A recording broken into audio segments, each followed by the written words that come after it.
औज़ुबिल्लाहिमिनश्शैतानिर्रजीम बिस्मिल्लाहिर्रहमानिर्रहीम। वीडियो को लास्ट तक एंड तक क्लास में देखिएगा, कोई इंपॉर्टेंट पॉइंट मिस ना हो जाए। आज हमारा लास्ट टॉपिक है, पूरी बुक कवर हो चुकी है। क्लास 9 सिंटेक्स बुक पॉट।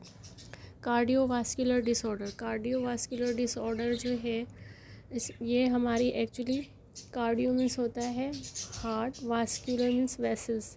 तो हार्ट की जो डिसऑर्डर है उसको हम बोलेंगे कार्डियोवास्कुलर डिसऑर्डर। तो उसका नाम सीवीडी रख दिया है शॉर्ट फॉर्म में। कार्डियो सीवीडी की वजह से क्या होती है, बहुत ज़्यादा तादाद में डेथ होना शुरू हो गई हैं। तो अगर हम स्टार्ट लें तो थ्रोम्बस, ठीक है, थ्रोम्बस का मतलब है ब्लड क्लॉट होना, ब्लड क्लॉट, ठीक है, खून का जमना। कहाँ? वेसल्स में। थ्रोम्बस, ब्लड क्लॉट, और दूसरा नाम आएगा एम्बुलस।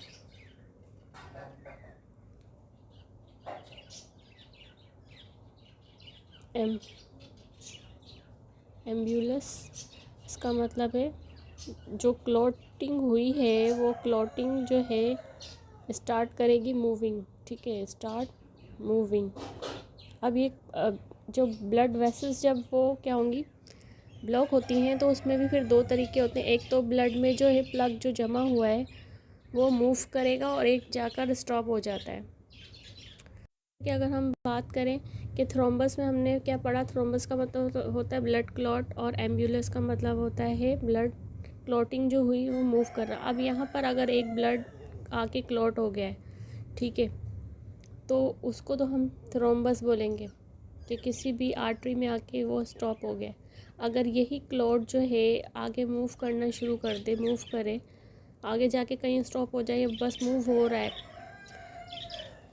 एक जगह से दूसरी जगह मूव हो गया, तो उसको एम्बुलेंस बोलेंगे।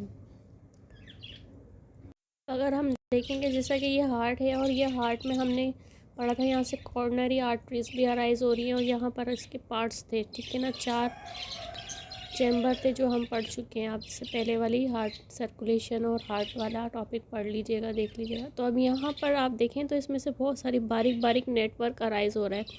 तो ये हमारी कॉर्नरी आर्टरीज से जो और दूसरी आर्टरीज ब्रांच में निकल रही हैं, कुछ इस तरीके से ब्रांच में चलती जाती हैं, कुछ स्टॉप हो जाती हैं। तो ये जो ब्रांचेस जो निकल रही हैं इन्हीं ये ही ब्लॉक होती हैं क्योंकि बहुत ज़्यादा बारीक होती हैं। ये जब ब्लॉक हो जाए, इनमें ऑक्सीजन की सप्लाई, ब्लड की सप्लाई रुक जाए, तो उसके नतीजे में डिजीज़ काज होती है।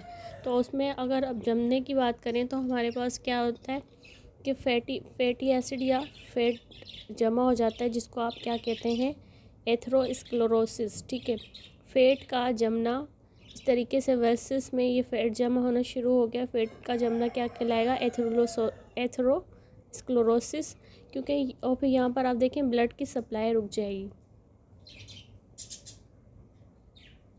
गौर करें तो यहाँ पर आपको ये देखिए ब्लॉक ज़्यादा ब्लॉक होना शुरू हो गई है ट्यूब, यहाँ से रास्ता ब्लड फ्लो का रुकेगा। जब ब्लड फ्लो होना रुक जाएगा, ऑक्सीजन की डेफिशिएंसी होगी, तो फिर उसको एमआई बोलते हैं,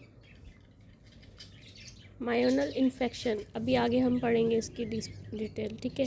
तो जब ऑक्सीजन की सप्लाई रुकेगी सेल को, तो यहाँ पर फिर क्या होगा, सपोज़ करें ये जो सेल है हमारा, ठीक है ना, ये सेल जो है इसमें ऑक्सीजन की सप्लाई स्टॉप हो जाएगी, ऑक्सीजन की सप्लाई, तो फिर क्या होगा, सेल डेथ हो जाएगी, सेल की क्या होगी, डेथ हो जाएगी। तो उसको एमआई बोलते हैं। इसी तरीके से अगर ऑक्सीजन की सप्लाई उसमें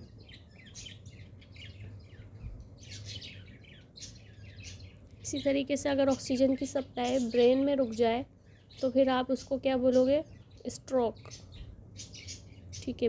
ऑक्सीजन की इसी तरीके से ब्रेन के सेल जो डेथ होंगे तो उसको स्ट्रोक बोलेंगे। और ये सिम्टम क्या है इसकी,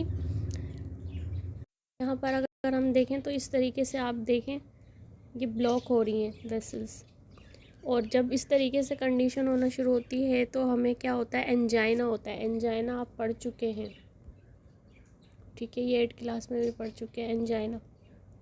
एंजाइना क्या है, सिम्टम है, अलार्म है, ठीक है।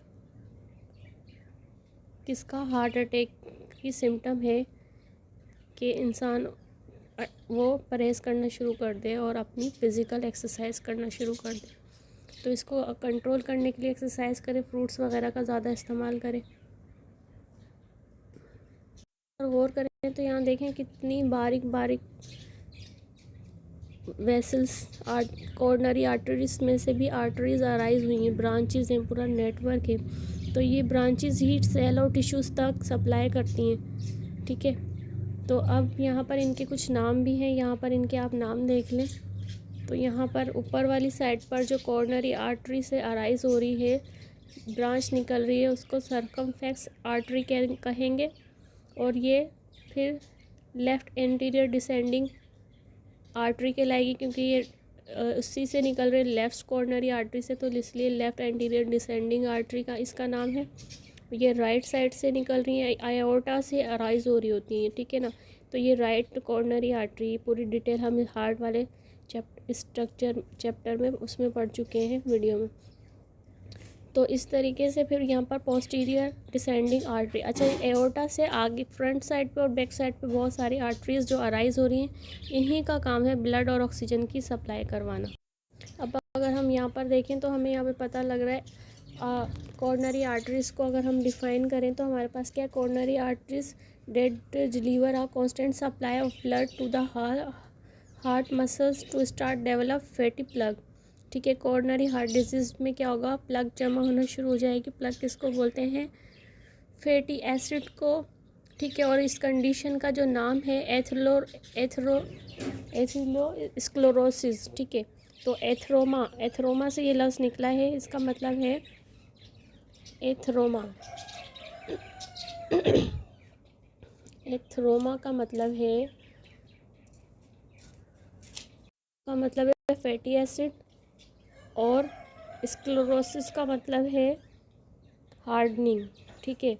तो अब मतलब क्या हुआ कि हमारी जो है ब्लड वेसल्स जो है वो हार्ड होना शुरू हो जाएंगी, इसको बोलेंगे एथेरोस्क्लेरोसिस। अब अगर हम देखें एथेरोस्क्लेरोसिस में हमारे पास ATH जो है क्या कर रही है, इसकी डिसऑर्डर में क्या होगा, इसमें बैड फैट होगा, फैट जमा होगा, जैसा कि अभी हमने पढ़ा कि इस तरीके से ये जो आपकी जो वेंस हैं, आर्टरीज़ हैं, ये यहाँ पर किस तरीके से ब्लॉक हो रही है, नॉर्मल है, ये एथेरोस्क्लेरोसिस वाली है और इसमें ब्लड जमा हुआ है, ठीक है ना।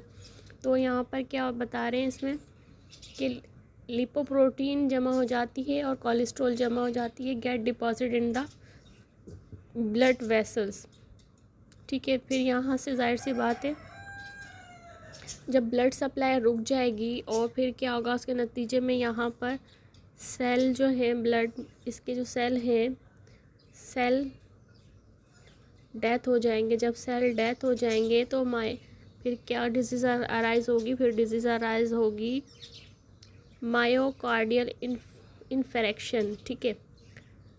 जब डिजीज़ अराइज होगी, ब्लड सप्लाई रुकेगी, ऑक्सीजन की सप्लाई रुकने की वजह से सेल डेथ हो जाएगी, मायोकार्डियल इन्फेक्शन, स्ट्रोक हो जाएगा, ठीक है। तो यहाँ तक तो हमने सब पढ़ लिया है। अच्छा जी, इसी तरीके से और डिजीज़ है इसकी आर्टीरियोस्क्लेरोसिस, ठीक है। इसमें क्या होगा, इसमें it is a process in which arteries loss their elasticity due to some pathological process, supply of ageing. अच्छा, यहाँ एजिंग की वजह से और हाई ब्लड प्रेशर की वजह से क्या होगा कि वास्कुलर हेमरेज हो जाएगा, जहाँ पर ब्लड सप्लाई रुक जाएगी, या ब्लड सप्लाई हाई होने की वजह से भी दिल को ऑक्सीजन ज़्यादा वर्क करना पड़ेगा और ऑक्सीजन की सप्लाई भी फिर बढ़ जाएगी, तो उसके नतीजे में भी वास्कुलर हेमरेज हो जाता है, ठीक है।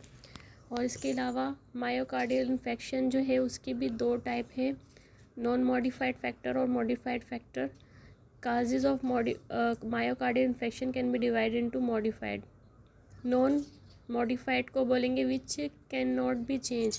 तो जो नॉन मॉडिफाइड होगा उसको हम चेंज नहीं कर सकते, क्योंकि कुछ सेक्स की वजह से, कुछ एज की वजह से, कुछ रेस मोर इन ब्लैक्स की वजह से, फैमिली हिस्ट्री की वजह से ये नॉन मॉडिफाइड फैक्टर हैं जिनको मायोकार्डल इन्फेक्शन कहते हैं। इसी तरीके से दूसरा मॉडिफाइड फैक्टर है जिसे आप चेंज कर सकते हैं, जो आपके अंडर है, एक्सरसाइज करके, स्मोकिंग करके, स्ट्रेस को ख़त्म करके, अल्कोहल की कंजम्पशन कम करके, ठीक है, हाई फैट लिया हुआ तो उसको कंट्रोल करके, इस तरीके से हम मैनेज कर सकते हैं। फिर उसके बाद जो है वास्कुलर सर्जरी, ठीक है। Vascular surgery is predominant surgery in which vessels, arteries, veins, lymphatic vessels are manage by vascular surgeon. वे मैनेज करते हैं। वेन सर्जरी इन्वॉल्व बाईपास, फिर बाईपास करा जाता है हार्ट का, जिसको आप एंजियोप्लास्टिक कहते हैं। Fistula information in case of renal failure. ज़रूर किया करें, कमेंट से पता लगता है कि आपको समझ में आ रहा है। Thanks for